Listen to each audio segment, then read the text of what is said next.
Estás escuchando Cardiólogos 360. Bueno, nuevamente aquí en Cardiólogos 360, un segundo capítulo de esta serie dedicada completamente a la mujer, ¿no? O sea, y este capítulo a mí me apasiona, sinceramente lo vemos todos los días, y esa disyuntiva que se nos plantea, ¿no? Es que nuestros genes no se enteraron que estamos en el siglo XX. En particular, vamos lógicamente a tratar del famoso síndrome metabólico. Y tengo el agrado, como siempre, como cada 15 días, de contar con María y con el doctor también Coleman. Que bueno, chicos, ¿qué tal? ¿Cómo están? Bienvenidos. Muy bien, con muchas ganas. Hola, ¿qué tal, Cristian? Sí, hoy vamos a revelar más información sobre factores de riesgo. ¿Cómo vamos a prevenir? Buenísimo, bueno. Bueno, antes que nada, vamos a empezar a destacar ciertas particularidades de este síndrome metabólico, ¿no? O sea, cuando hablamos de este síndrome es porque está caracterizado por un conjunto de signos y síntomas, ¿no? O sea, o de algunas alteraciones que estamos viendo que no constituyen una enfermedad per se, muchas veces, pero asociado el común denominador de la afectación que está caracterizando sobre todo a la mujer, ¿no? O sea, en esta enfermedad cardiovascular que no para de crecer en este género. Entonces, primero que nada, este síndrome metabólico se caracteriza por esa forma de manzana, o sea, esa obesidad abdominal, esos michelines tan molestos, ¿no? O sea, luego, pues también el incremento de los triglicéridos, esa grasa que se encuentra en la sangre, que ya después lo comentaremos sobre la misma. Esto va, desgraciadamente, asociado a una disminución de ese colesterol, el famoso colesterol protector, cardioprotector, como el HDL.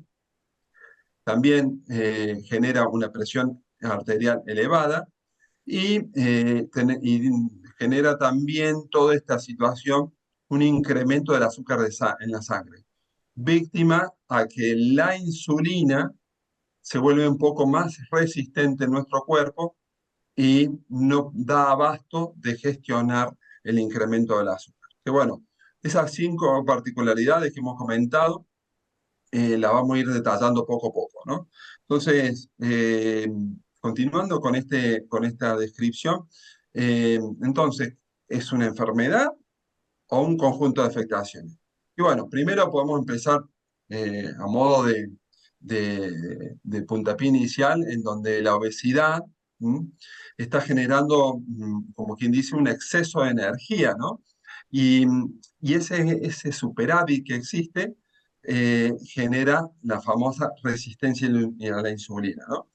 Eh, claro, acto seguido, ¿qué es lo que viene, no? O sea, un incremento también en la obesidad abdominal que está siguiendo, desgraciadamente, un programa genético que antes no ha permitido, como quien dice, subsistir, pero que ahora, hoy por hoy, ese exceso de energía lo estamos almacenando en nuestros michelines, ¿no? ¿Y de qué forma? Muchas veces ese exceso de energía lo que hace el cuerpo lo transforma en triglicéridos, ¿no? O sea, eh, por las dudas, como quien dice, si viene una guerra, una hambruna, una glaciación, pero gracias a Dios o desgraciadamente esa situación nunca llega, ¿no? Y bueno, se ve acá esta situación de exceso de situaciones inflamatorias, del incremento de lo que comentamos, incremento de los triglicéridos, de la obesidad, etcétera, va a generar también que suba la tensión arterial, ¿no? O sea, y como para desencadenar un poco más, baja ese parte del colesterol que es cardioprotector, ¿no? O sea, un poco como quien dice para ponernos en contexto de que no es solamente una afectación, sí, sino un conjunto de situaciones, de problemas que nos pone más vulnerables a tener enfermedades cardiovasculares, entre otras afectaciones que también podemos mencionar que también se asocia al cáncer, a depresión, etcétera, ¿no? Entonces, bueno, eh, comentamos un poco de una situación de inflamación, ¿no? Hoy por hoy que está muy de moda la inflamación crónica, esa inflamación crónica que la llamamos de bajo grado, que es mínima. Y María, tú que eres una experta en este tema, esto me favorece a ciertas enfermedades, ¿no? Que comentamos, enfermedades cardiovasculares, a cáncer. ¿Me puedes comentar un poquito más sobre todo de esta mala fama que tiene la inflamación? Bueno, pues realmente la inflamación sí se llama de bajo grado porque no es una inflamación aguda, pero es constante y crónica, que es la problemática que tiene, ¿no? Está siempre entre nosotros, es como una alerta constante que tenemos en nuestro organismo. Y la verdad es que la mala fama se la ha ganado a pulso, porque está detrás de múltiples enfermedades, no solo cardiovasculares, como hemos hablado, hay una relación entre, en el caso del síndrome metabólico, hay una relación que yo llamo como un círculo vicioso, ¿no? Tengo un síndrome metabólico, tengo más inflamación de bajo grado y a su vez más inflamación de bajo grado favorecen los factores de riesgo cardiovascular que a su vez dan el síndrome metabólico, ¿no? Es todo un engranaje de problemático, un ciclo vicioso problemático que de alguna manera tenemos que cortar, ¿no? Además, la inflamación de bajo grado se asocia también a problemas neurológicos, como es el caso del Alzheimer. También, como comentabas, es procancerígeno, se ha asociado también a múltiples cánceres y además es que yo en general diría que la inflamación de bajo grado lo que hace es potenciar el envejecimiento de todos y cada uno de nuestros órganos. De hecho, revisando este tema, la verdad es que me ha sorprendido encontrar un estudio en el cual se evaluaba cuáles eran los determinantes de vivir más allá de 85 años, es decir, de ser más longevos, y se veía que la inflamación de bajo grado es más determinante que la longitud de los telómeros, cosa que es realmente muy sorprendente, ¿no? Fantástico, fantástico. O sea, prácticamente muchas veces nosotros veíamos ese síndrome metabólico y tratábamos con una pastillita una parte, ¿no? O sea, y al fin te das cuenta de que estás prácticamente resolviendo una mínima afectación de esta gran causa, ¿no? Y con esto, un poquitito quería comentarles, chicos, cómo fue a través de toda su carrera profesional, cómo fue el abordaje de esta afectación.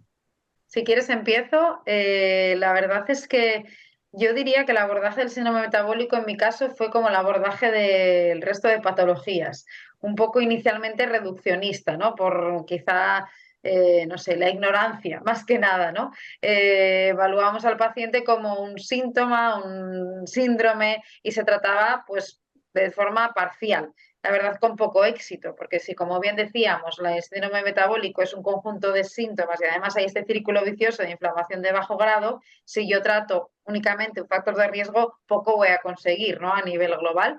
Y es un poco lo que ha ido evolucionando a lo largo de las etapas, esta visión que tenemos los tres, ¿no? De cardiólogos 360, que vemos que si tratamos una cosa sin tener en cuenta el resto, puede ser que tengamos éxito en un momento del tiempo, pero está abocado al fracaso, ¿no?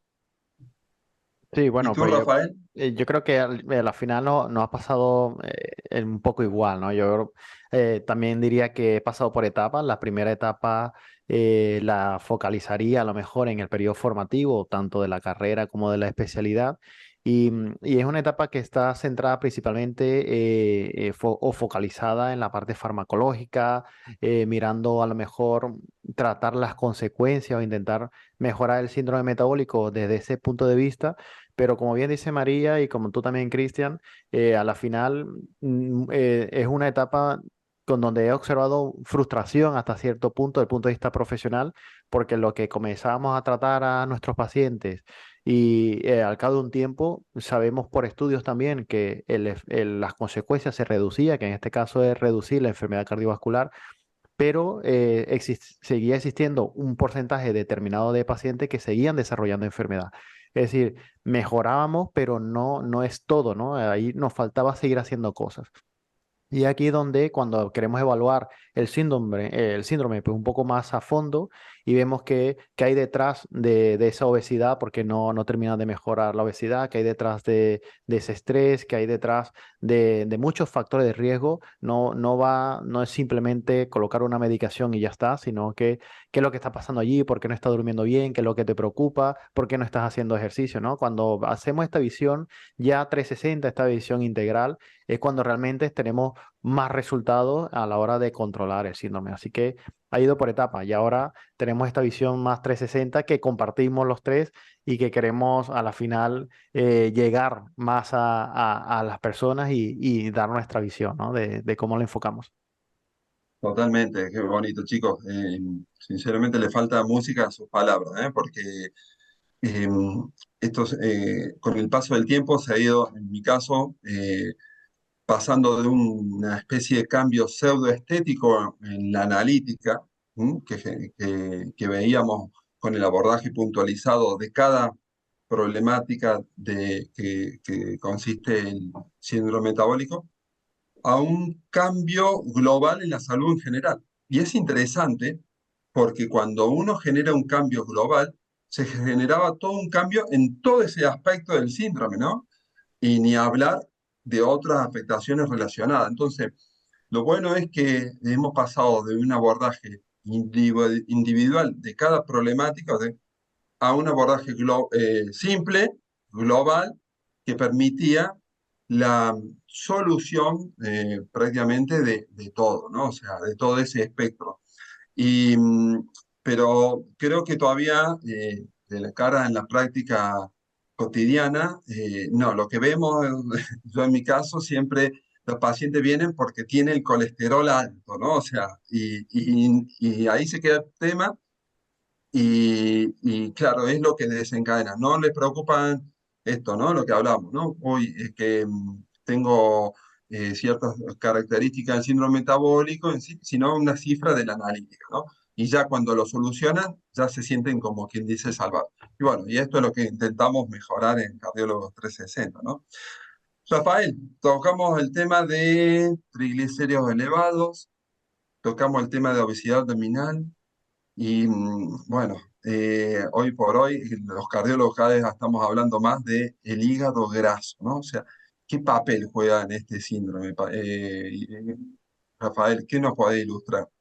Bueno, pues el hígado graso a la final hay una relación directa, ¿no? Como lo estabas comentando del síndrome metabólico, es una relación que realmente el síndrome metabólico viene siendo la consecuencia, o el hígado graso sigue siendo consecuencia de tener un síndrome metabólico. Pero creo que para poder profundizar un poquito más y para que nuestros oyentes puedan entender un poco la relación, creo que tenemos que hablar un poquito qué es el hígado graso, ¿no? Bueno, la palabra lo dice en la propia descripción, es tener grasa en el hígado, pero no es cualquier cantidad ni cualquier tipo de grasa. Esto es una afectación que es relativamente frecuente, de hecho, 1 de cada 4 personas a nivel mundial tiene hígado graso, o sea, estamos hablando de que el 25% de la población tiene hígado graso. Y principalmente esto es porque cada vez tenemos más población con obesidad, más población con niveles altos de colesterol triglicérido, más población diabética y a la final es lo que termina desarrollando síndrome metabólico y después pues el hígado graso.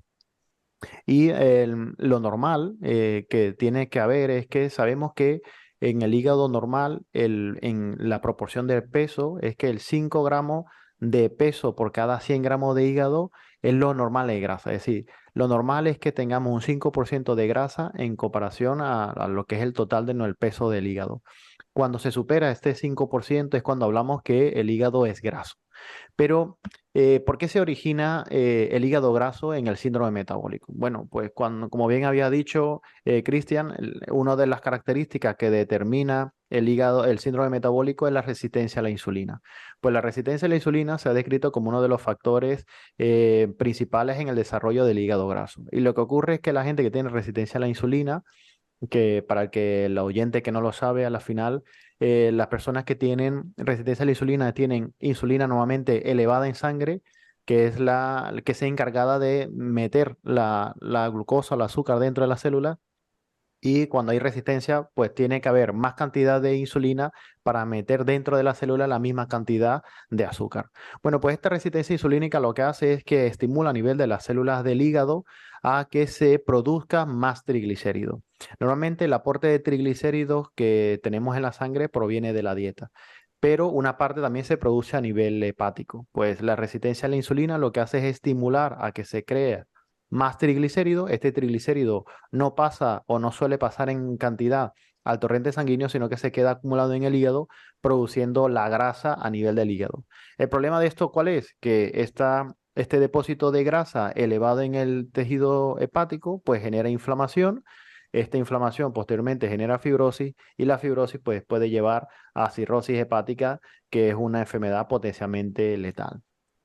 Ahora bien, ¿qué ocurre con el hígado graso y por ejemplo, la mujer, ¿no? Que estamos hablando que este capítulo también va destinado a las mujeres, pues por desgracia sabemos que existe más prevalencia de hígado graso en la mujer y sobre todo que está aumentando actualmente. Sabemos esto porque ha existido o se ha publicado un estudio publicado por el grupo de investigación del Instituto de Investigación de Genómica de Arizona, de Estados Unidos, y esto han publicado un artículo en la revista de endocrinología donde se evaluaron a 60 estudios o estudiaron o revisaron 60 estudios epidemiológicos, tanto clínicos como experimental, y observaron que las mujeres posmenopáusicas tienen más hígado graso y fibrosis que las mujeres que no tienen la menopausia aún. Por lo tanto, es una situación que va en incremento y que va afectando principalmente ahora a las mujeres, sobre todo cuando llegan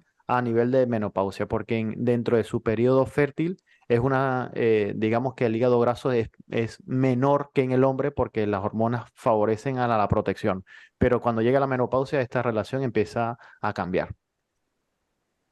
Espectacular, espectacular. Y muchas veces nos pasa, mira, es que yo tengo este hígado graso porque mi papá tuvo hígado graso, tengo hipertensión arterial porque mi papá tuvo hipertensión arterial, mi mamá también. Tenemos muchas pacientes que vienen con esta inquietud.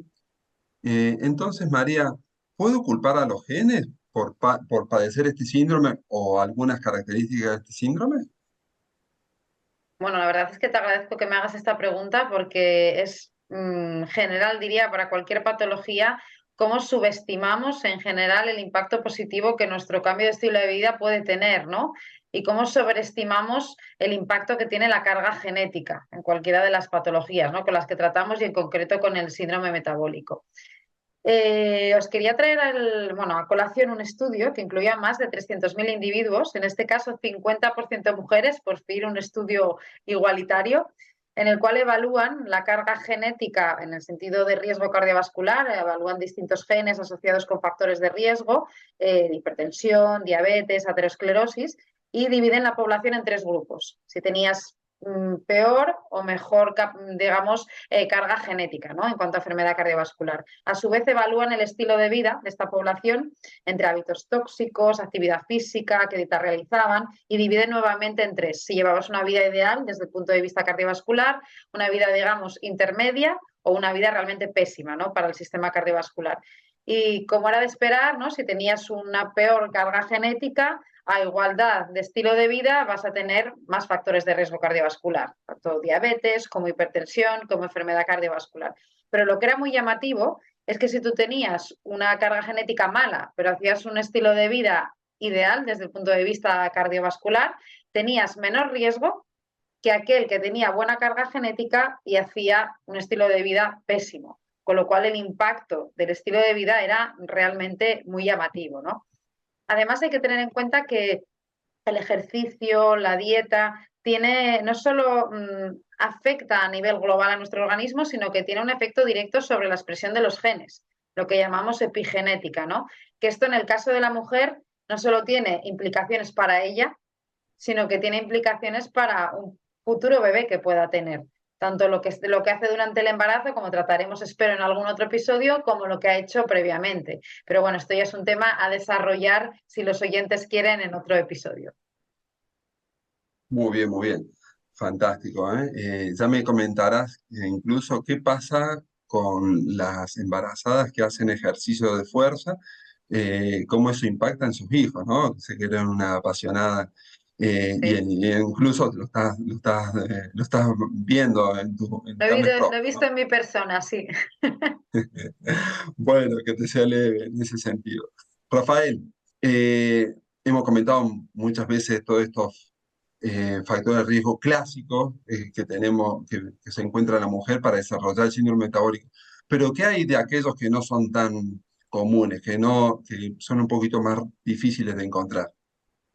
Bueno, pues Cristian, en el capítulo anterior tratamos un poco sobre algunos factores de riesgo que la propia mujer tiene en función al desarrollo de la enfermedad cardiovascular. Y creo que es una oportunidad fenomenal para arrojar mucha información en este sentido, porque al final lo que estamos intentando nosotros es que la gente conozca realmente cuáles son los factores de riesgo que tendría que prevenir o tendrían que evitar para desarrollar enfermedad, ¿no? Hablamos en el capítulo anterior cómo la tasa de mortalidad por enfermedad cardiovascular en la mujer es la primera causa de fallecimiento y cómo está elevada en comparación con la del hombre. Así que vamos a hablar cuáles son esos factores que tiene la mujer y que pueden llevarla a tener este problema.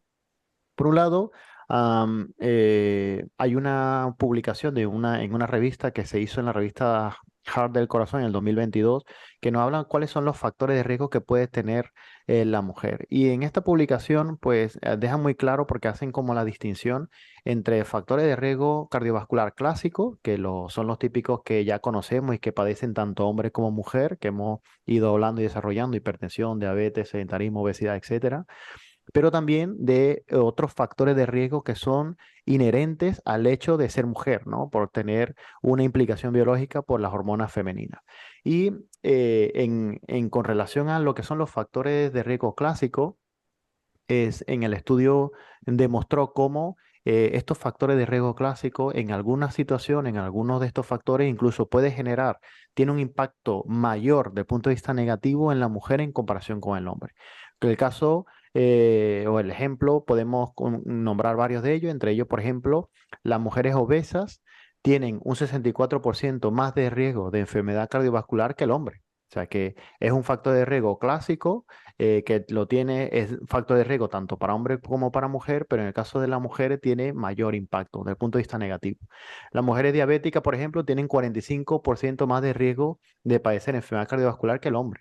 O el hábito tabáquico, como bien comentaste tú en el capítulo previo, en este caso en la mujer le confiere un 25% más de riesgo que el hombre. O sea que estamos hablando que factores de riesgo que afectan a hombre y mujer, pero en la mujer tienen mayor impacto con relación a lo mejor a los niveles de colesterol elevado en sangre. La mujer hasta, mientras que está en periodo, en una etapa fértil, normalmente los perfiles lipídicos suelen ser incluso mejores que lo del hombre, pero una vez que llega la menopausia, pues esta proporción de lípidos empieza a incrementar, igualándolo y en algunas ocasiones pues incrementándolo en comparación al hombre. Y bueno, con el tabaco no comento nada, ya lo hablamos en el capítulo anterior, cómo hay un incremento de consumo, sobre todo de tabaco por parte de la mujer en los últimos años. Bueno, pero ¿qué pasa con aquellos factores de riesgo que son tal vez menos conocidos, no tan solo por la población en general, sino también incluso por algunos profesionales de la salud? Que creo que es interesante que comentemos y que desarrollemos para crear conciencia, tanto en la población como dentro del propio ámbito sanitario. Bueno, estamos hablando de factores de riesgo ligados al sexo, ¿no? Que están desarrollados por el hecho de ser mujer. Algunos factores de riesgo de estos son la preeclampsia, la diabetes gestacional o la hipertensión gestacional. Son situaciones o son afectaciones que se desarrollan en el propio embarazo. Y esto es muy importante porque yo veo mucho en la consulta y seguro que a ustedes les pasa lo mismo, que os llegará pacientes que os comentará, bueno, pues si he tenido un hijo, dos hijos, y cuando le hacéis la historia clínica para intentar buscar cuáles son los factores de riesgo, son pocas las veces donde veo en los informes que están a lo mejor interrogado estos factores de riesgo. ¿Qué ha pasado con esos embarazos? ¿Ha habido problema o no ha habido problema? Y es que se sabe ahora que la preeclampsia o la diabetes gestacional o la hipertensión, a la final lo que viene a traducir es que existe en la mujer ya un problema del sistema vascular. El embarazo, que es una situación fisiológica, viene a ser como una prueba de esfuerzo funcional o una prueba de esfuerzo metabólica, ¿no? A la final lo que viene a hacer es poner en manifiesto una afectación vascular que está solapada, que no ha dado la cara y con el embarazo la está dando. Es decir, que algo está ocurriendo en esta mujer. Y lo que viene a poner en manifiesto a todas estas es que una vez que termina el embarazo, no puede ocurrir que no ha pasado nada, sino que tenemos que hacerle seguimiento a estas mujeres porque sabemos que esta propia afectación es un riesgo cardiovascular y que si se suma con otros factores de riesgo, pues la probabilidad de que desarrolle enfermedad pues, es bastante alta. Existen otras situaciones que están determinadas por ser mujer, como es el síndrome de ovario poliquístico, que es un síndrome que está constituido por muchos quistes a nivel de los ovarios, mucha producción de hormonas, y este síndrome está altamente relacionado con la obesidad, con la resistencia a insulina, con niveles de colesterol alto, a la final con un síndrome metabólico, ¿no? Entonces, por eso estas mujeres tienen más riesgo de desarrollar enfermedad cardiovascular. Y luego existe otro factor de riesgo que está relacionado con en qué momento le llega la menopausia a la mujer. Y es que está demostrado que la menopausia precoz aumenta el riesgo en un 2% cada año de enfermedad cardiovascular en las mujeres. Recordemos que la menopausia es la situación en donde hay ausencia de menstruación y esta ausencia tiene que ocurrir dentro de un año en general, ¿no? Cuando la menopausia tiene que venir en la mujer aproximadamente entre los 45 y los 55 años de edad. Esta sería más o menos el acorde, pero una menopausia precoz aumenta el riesgo. Incluso una menopausia temprana, que es que aparezca la menopausia entre los 40 y los 45 años, incrementa el riesgo cardiovascular por 5 por año que ha tenido de menopausia precoz, es decir, de menopausia temprana. Por lo tanto, estamos hablando que la propia menopausia, cuando aparece antes de la edad que corresponde, incrementa y mucho el riesgo cardiovascular. Y esto es algo que tenemos que preguntarle a nuestras pacientes. Y si estás escuchando este capítulo y eres mujer y te ha ocurrido algo de esto, pues lo tenemos que evaluar y preguntar. Tienes que te examinen. Ir a un chequeo médico, vamos. Bueno, con relación a otro factor de riesgo que es importante en la mujer, es en los anticonceptivos orales. Y es que sabemos que los anticonceptivos orales, sobre todo los combinados, ya esto lo sabemos de hace tiempo, que favorecen el riesgo de trombosis desde el punto de vista arterial. Bueno, pues las mujeres con más de 35 años de edad, que son fumadoras, que son obesas, que tienen niveles de colesterol alto en sangre, los anticonceptivos orales combinados está contraindicado. Cosa que no ocurre, por ejemplo, con los anticonceptivos orales que están basados solo en progestano. En este caso, estos anticonceptivos sí que se le pudiera dar a mujeres que tienen alto riesgo cardiovascular, porque no les generaría mayor riesgo de trombosis arterial.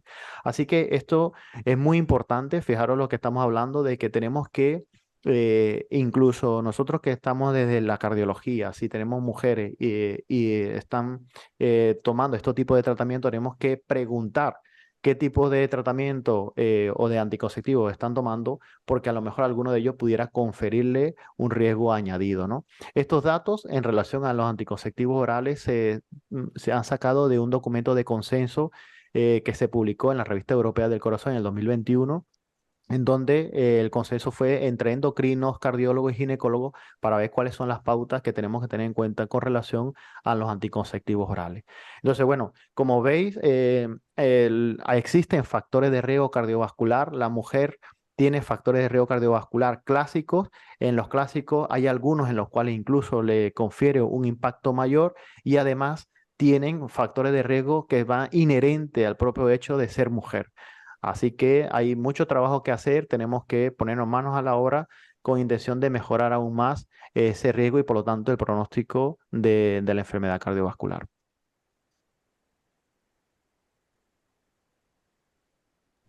Perfecto, Rafael. Ay, madre mía, qué bonita descripción. Me he quedado bueno, con unos puntos a resaltar para luego después en el cierre. Y Antes que nada, quería también que nuestro público se vaya con algo para empezar ya, ¿no? O sea, como si ya tienes síndrome metabólico, ¿qué puedes hacer, no? Y creo que hay un tema que está muy de moda y que está un poquito más está resurgiendo, que es la cronobiología, o sea, entender la cronobiología o el ritmo biológico que lleva grabado en nuestro cuerpo y a través de toda la historia en la que hemos sido un ser vivo, ¿no? Y que cómo su alteración está facilitando a que tengamos síndrome metabólico, ¿no? Y, y aquí quiero que se vayan con algunos consejos, ¿no? O sea, primero que nada, rápidamente durante el día intentemos exponernos a luz solar. O sea, hoy por hoy, mucho tiempo, sobre todo muchas mujeres, eh, durante todo el día están en oficinas, en un lugar donde la cantidad de luz solar es muy poca. Y eso ya nos va a ir alterando porque trastoca todo lo que nuestro cuerpo tenía grabado de cómo funcionar a nivel hormonal, a nivel incluso de neurotransmisores, que van a facilitar a que nos dé más cansancio, pereza, a que incrementemos cierto tipo de alimentos que, que nos van a incrementar los niveles de glucosa, etcétera, y que favorecen al famoso síndrome metabólico, ¿no? Luego después eh, viene la tarde y la noche, ¿no? O sea, ¿y qué sucede? Nos sometemos a unas luz muy importantes, una luz de alta intensidad, que eso también va a trastocar lo que ha sido durante millones de años, cuando se vaya el sol, como mucho había una hoguera o había la luz de la luna, que tiene un espectro de luz que es prácticamente no condiciona, no afecta la producción en particular de la melatonina, que es esa hormona que nos va a facilitar no solamente el sueño, sino también que tiene un poder antioxidante y que se ve muy trastocada desde hace 150 años prácticamente, desde que apareció la luz eléctrica, ¿no? Y encima, la lamparita que creó Edison no tenía las características eh, de alta intensidad, o sea, sobre todo de esa luz azul que afecta a la producción de melatonina, como lo tienen ahora, hoy por hoy, ciertos tipos de componentes. Tal es así que se ve que si nos sometemos no solamente a la luz, sino a tablets, a ordenadores e incluso a televisor, eh, a altas noches, o sea, durante más de 20 a 30 minutos por la noche, ya eso está trastocando la producción de melatonina, ¿no? Y para eso, hoy por hoy, está viniendo luces un poco más cálidas, vienen gafas preparadas para eliminar, para filtrar la luz azul, e incluso muchos de los móviles tienen esa capacidad. Otro tema a destacar, la importancia de que la habitación sea no solamente oscura, como hemos comentado, sino que también sea fría por la noche, ¿no? O sea, que haya una diferencia de temperatura, como ha sido prácticamente durante toda la historia de la humanidad, ¿no? O sea, cuando se va el sol, la temperatura baja. Y hoy por hoy nos hemos acostumbrado prácticamente a misma situación climática y eso puede trastocar nuestra cronobiología y con ello favorecer a este síndrome metabólico que hemos estado comentando, ¿no? Entonces, bueno, el- está creo que es muy importante un poquitito empezar a dar tips para que vamos resolviendo, pero creo que el próximo capítulo, sobre todo de cara a algo revelador, que es el ejercicio de fuerza en la mujer, le va a dar mucho más claridad y una gran solución a esta gran afectación que puede ser resuelta en una forma muy simple, pero que hay que, como quien dice, ponerse a trabajar, ¿no? Entonces, quiero ir terminando y destacar, mm, tengo algunas preguntas para mis compañeros, ¿no? Se nos vamos a poner en una situación un poquitito incómoda. Eh, Rafael, eh, comentaste el tema de que siempre en las o sea, en las analíticas, debido a esta resistencia a la insulina, lo vemos con glucemias elevadas, ¿no? Sí, mucha gente habla de, tengo la glucosa así, tengo así, pero ¿y qué hay de la insulina, no? O sea, creo que a los médicos nos falta saber más un poquito de cómo están también esos niveles de insulina, que por ahí nos pueden hacer llegar antes para un diagnóstico más certero. Un breve comentario, sé que te estoy agarrando, como quien dice así, en pañales, pero a ver qué nos puedes comentar. Sí, bueno, pues la verdad es que lo que comenté es muy interesante. Al final esto da para incluso otro capítulo de podcast, nada más hablar de esto. Hemos estado hablando prácticamente a lo largo del capítulo de síndrome metabólico, de inflamación crónica, de bajo grado. A la final, lo que no, la resistencia a la insulina o los niveles de insulina elevados lo que va a favorecer es a este mecanismo de inflamación mantenida a nivel arterial y es lo que sabemos que termina acelerando todos los procesos de formación de placa de colesterol a nivel de las arterias, ¿no? Así que nos hemos centrado durante muchos años en detectar los niveles de azúcar o de glucosa, pero luego el poder medir la insulina nos pudiera dar esa visión un poco más metabólica de lo que está ocurriendo y sobre todo como marcador de inflamación. De hecho, está descrito ampliamente como insulina como marcador de inflamación, así como otros parámetros, ¿no? Que al final la proteína se reactiva. En fin, otros parámetros que no vamos a profundizar aquí para que los oyentes no, a lo mejor habría que explicar un poco qué es cada cosa para que tengan una idea de lo que estamos hablando, pero efectivamente creo que esto es algo y que estoy seguro que nosotros con la visión de Cardiólogo 360 lo hacemos cada vez más en nuestra consulta, intentar indagar un poco más allá. Al final es la labor de investigar, ¿no? De ir un poco más más allá de lo evidente para buscar cuál es la causa que pudiera estar generando o cualquier riesgo tiene nuestro paciente. Fenomenal, Rafael, efectivamente, ¿no? O sea, entonces, le recomendaríamos a aquellos pacientes que intenten que sus médicos les pidan, ¿no es cierto?, le investiguen cómo están sus niveles de insulina, sobre todo si tienen algunas características del síndrome metabólico. Y María, bueno, esto es una pregunta, pero a la vez una afirmación. Tenemos que dejar de echarle la culpa de nuestros problemas a nuestra abuela, a nuestra bisabuela, a nuestro tatarabuelo, ¿no? Y empezar a trabajar uno mismo, ¿no? Sí, es un poco lo que comentaba antes. Realmente yo creo que es básico no solo saber la fuerza que podemos tener con el cambio de estilo de vida, sino que realmente si no somos nosotros los que nos ponemos en el centro de nuestra enfermedad, no vamos a lograr nada, ¿no? Una de las cosas es que delegamos siempre en el médico, ¿no? Bueno, que el médico me dé un fármaco, que el médico me diga. Realmente somos nosotros los responsables y tenemos que tomar esta responsabilidad, aunque lógicamente asesorados por nosotros, ¿no? Increíble.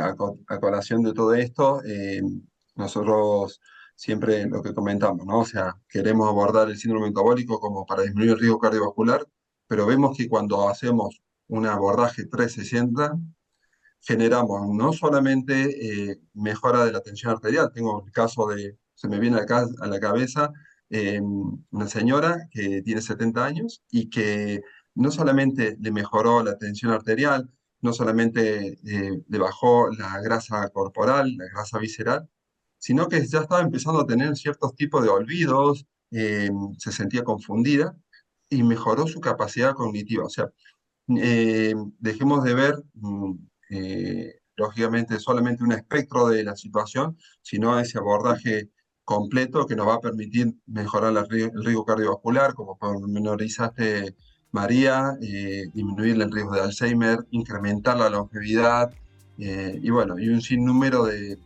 de afectaciones que vamos a disminuir. Así que bueno, estoy súper entusiasmado con el próximo capítulo. Soy un amante de los ejercicios de fuerza, me parece algo totalmente revelador, paradigmático. Así que, bueno, María y Rafael, los espero en el próximo capítulo y muchísimas gracias a toda la audiencia de Cardiólogo 360. Hasta la próxima.